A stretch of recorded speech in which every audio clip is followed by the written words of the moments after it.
প্রতিদিন নতুন নতুন ভালোবাসার গল্প পেতে আমাদের চ্যানেলটি সাবস্ক্রাইব করে বেল বাটনে ক্লিক করুন। এই ছাড়ো, আমি উঠবো। এখনই উঠবে? আর একটু থাকো প্লিজ।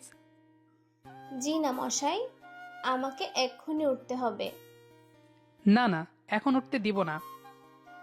অনেক সকাল হয়ে গেছে তো, আর নাস্তা বানাতে হবে। আজ নাস্তা বানাতে হবে না, যাও। এহ, নাস্তা না বানালে কি খাবে শুনি? খাবার কি তোমার অন্য বউ দিয়ে যাবে? হুম। কে? অন্য বউ মানে? আমাকে আর ভালো লাগে না, তাই না? তাই অন্য বউ করা হয়েছে। থাকবো না আর তোর কাছে। ছাড় বলছি, ছাড়। আরে কি যে বলো না, অন্য বউ কোথা থেকে আসবে? আমি তো এমনি বললাম। আর আমি না তোমাকে কত ভালোবাসি বলো? আমি অন্য মেয়েকে বিয়ে করতে পারি? যা কুত্তা,